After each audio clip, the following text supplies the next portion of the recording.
What's up guys, Trevor here with E-commerce Paradise, and today I'm going to talk to you about how much you can get for your e-commerce store. If it's your first time listening to the channel, watching the videos, definitely subscribe, smash that like button, and let's get into the video. Alright, so if you're looking to sell your e-commerce store, there could be many different reasons why. It's probably either you haven't been paying as much attention to it as you'd like to have been, or maybe you just had it, forgot about it, and held on to it. Or maybe it's doing really well and you want to see what you can get for it and see if an exit makes sense, okay? And maybe you're looking for other things like partnerships and stuff too. There's all sorts of different reasons why people sell websites. Another reason might be because you broke up with your partner, right? That's pretty common as well. So whatever it is, you want to sell your website, you want to see what you can get for it. Well, here's the criteria usually. Number one, is your website making sales currently or not? Okay, that's the first criteria. If your website is currently making sales, you can get a lot more money for it than if it's not. If it has a sales history, but that's in the past and it's not actually currently making sales, the value goes down quite a bit. All right, so that's kind of like the number one thing. If it's currently making sales, it should currently have a net profit. And that net profit will then be multiplied by a figure equal to about what's fair when it comes to how long the site's been around for. Okay, so what I usually base it off of is how many months has a site been around for. If the site has been existing for 6 months and it's currently making sales, the multiple will be 6. If it's been around for 12 months, then the multiple will be 12. If it's been around for 18, multiple is 18, and so on and so forth.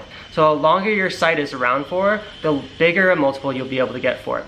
There's other ways to determine a multiple as well. For instance, if you have established relationships with really hard to get suppliers that normally don't set up dealer accounts with other dealers anymore, that greatly increases the chances that your high ticket dropshipping store is going to be worth a lot more money, okay? And that is actually one of the best possible things you can hold on to a business for. So if you already have that, I would highly recommend not selling it unless you have some really dire circumstance to sell other than that, because those are the hardest things to get, and once you get them, then it's definitely something worth holding on to, okay? But regardless of that, let's assume you still want to sell. That kind of a thing is still going to give you a huge leg up on the competition. Now, a few other things are like more suppliers you have, okay? If you have a lot more suppliers, like 30 or 50 suppliers, and the products from all those different suppliers are selling, that's going to make it so that your business is a lot more diversified than if the store was just based around like one supplier, or 2 or 3 suppliers, okay? So the longer it's been around for, if you have really good suppliers and like accounts with suppliers that won't set up other dealers anymore, that kind of thing, it's like secured relationships, or you have even deeper than that, right, some sort of relationship where they've cut out other dealers just to have you be the main dealer, okay? That kind of thing is really cool, worth a lot of money. That's an asset. Okay, if you just have a very well diversified supplier portfolio, that's going to be very good as well. Okay, more than just that though.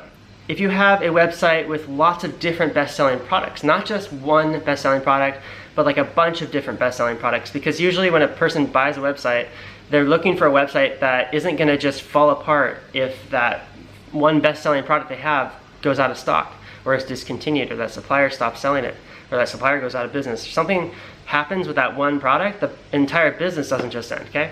So if your business has many different best-selling products, then you're way more better diversified and you're going to be able to get a higher multiple for it. Let's see here. If your business has a very wide diversified marketing portfolio, getting traffic from multiple different things instead of just one traffic source, that's going to help you get a higher multiple on your business. Okay, let's say most people start out with high ticket dropshipping with paid advertising. And then they try to work content into their website and build SEO and organic traffic. And then they're working on social media traffic through Pinterest, Facebook, Instagram, maybe YouTube videos, that kind of thing. Okay? And then you might try to get influencers to send traffic to you, other blogs and other forums and stuff like that, other YouTube channels. So you're going to be building out a very diversified portfolio of traffic sources in the long run, and all that diversified traffic is going to result in diversified sales from different sources. So when somebody looks at a website and they see sales coming from paid traffic, sales coming from organic, sales coming from social, sales coming from different avenues of influencers and referral traffic, that looks really good to an investor. It looks way better than just most sales coming from paid traffic, okay? Usually these kinds of things happen in the long run as somebody scales their business. So generally speaking, the businesses that have been around for longer than a year or two is gonna have more of these types of things anyways. So it just goes without saying, keep your business for a long time if you wanna sell it for a lot more money, because you want to have it longer, you wanna diversify your portfolio of suppliers, best-selling products, and traffic sources, and then you're gonna have all sorts of different assets that diversify your retail business. Because your retail business is easy to get into for newbies, okay? It's a low barrier for entry, especially with dropshipping. Dropshipping makes it so that you don't have to invest in upfront inventory costs. All you have to invest in is branding and a website and marketing. So supplier dealer agreements are free, so thus it's easy for somebody to compete with it if they really wanted to, right? So you have to make sure that you do as much as possible to make sure that it's hard for people to enter your market and to get your same suppliers and to compete directly with you. Maybe they can get other suppliers, but they're not going to be able to get the ones you have. And they're not going to be able to directly compete with you because you've already done a lot of different content marketing that they just don't have the skills or upfront investment to do until later on, that kind of thing. So the more you can make your business harder for somebody who's just getting into it to compete with, the better of an investment it is for somebody and the more multiple you'll get, okay? I've seen e-commerce stores go for like 24 to 30x when they're older than a year or two, and they have all these different diversified portfolio points, right? More suppliers, more products, more traffic sources, that kind of stuff. Now let's work the other direction. If you have a website that you've forgotten about or that you built a long time ago and you just, never really took off with it, maybe you were younger, and you just kind of had a different mindset back then or whatever, and you have something else going on right now. You just want to see what you can get for it, okay?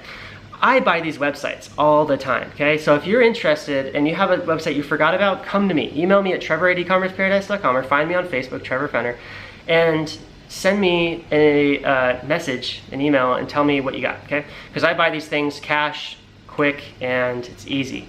I know what to do with them, and it's easy for me. Now, what do you usually get? There's usually two types of websites. One website, which I mentioned earlier, has some sales history, but it's not current, okay? It's maybe from like 6 months ago, or a year ago, or something like that. In other words, someone owned it and operated it at one point, and then maybe they sold it to somebody else because they were done with it. Maybe they didn't like the niche, maybe they just got wrapped up in other projects, so on and so forth, just like I talked about earlier. And usually, that person that bought it doesn't do anything with it, okay? That's pretty common. Somebody buys a website, they're excited, and then nothing because they just don't know what to do with it, or they don't already have a team in place and they just don't want to do the work. Whatever happens, happens, okay? Now, that person then decides to sell it, okay? So usually they're gonna have to sell it for less than what they bought it for because they want to get a quick sale. Now, if they can put it on the open market and try to find another buyer just like they were, where they're kind of like, let's just say not as keyed in on the aspects of buying websites, like it's their first website or something like that, they're willing to pay more money, that's awesome. So I usually recommend those types of people go directly to the open market first and see what they get for it. And then if they can't sell it on the open market, come back to me, I'll buy it, it'll be a quick sale. But I'm gonna offer you less money than the open market, obviously, because my job is either to, one, flip the website to somebody else, or two, to actually onboard it into my team. What I have to do to get one of those websites profitable again is I have to fill out all the dealer accounts, which takes a lot of time and energy. I have to go through the entire catalog and update the products. Some products are out of stock, some products are different, updated, there's new products, that kind of thing. I have to revamp the website, make sure that it's up to snuff with like the new policies and stuff like that for e-commerce that are happening today. And then I have to go and redo all the marketing platforms, make sure the email works, make sure the retargeting ads work, make sure the Google ads work, make sure the Bing ads work, whatever it is. I have to look through the content, make sure there's no duplicate content and stuff like that, make sure it's a good website. So it takes a lot of work for me, so I'm gonna offer a bit less than somebody who's getting just into first buying websites, has no idea what they're doing, right? Because I know exactly what I'm doing. So if you want to sell a website to me that's got a prior sales history and some suppliers, but nothing current, it's been kind of just gathering dust, I can pay you around $1,000 for it. Okay, that's usually what I pay. Somebody on the open market might pay 2 or 3 or 4. It just depends on what you can get for it, right? But I buy it at a wholesale price. Now, if the website, you started it and you got suppliers and you uploaded some products, but you never got any sales, which I see sometimes too, then I can't give you that much money for it. Or even if you just got like 1 or 2 sales, I just can't give you that $1,000 because it has no real sales history, has no proof of concept yet. Okay, so I can give you maybe around $500 for that kind of a website. You might be able to get more for it, like $1,000 from somebody else in the open market, but I'm gonna be able to give you about 5, maybe less, but 5 is usually average, and then I'll either get it, get the suppliers, upload the products, launch it, or I'll flip it to somebody else who wants to do that, okay? So that's usually about what it is. And if you are interested in selling your website, definitely send me an email. Not only can I help you sell your website, obviously if it doesn't have any sales history or have a very old sales history has been gathering dust, I can buy it maybe directly from you, or quickly flip it. Or even if it's cash flowing, I have a huge network of investors, people that have cash flowing e-commerce businesses. I can find somebody who wants to buy your website for a small fee. Okay, so email me, trevor@ecommerceparadise.com, message me on Facebook. I can certainly help you out there. I hope this video was helpful. Definitely subscribe, and contact me if you have any questions. And if you are thinking about moving away from high-ticket dropshipping and into other business models, you should definitely contact me and let me know about what you already have set up, because I can help you exit easily. Okay? Thanks so much for watching, and I'll talk to you in the next video.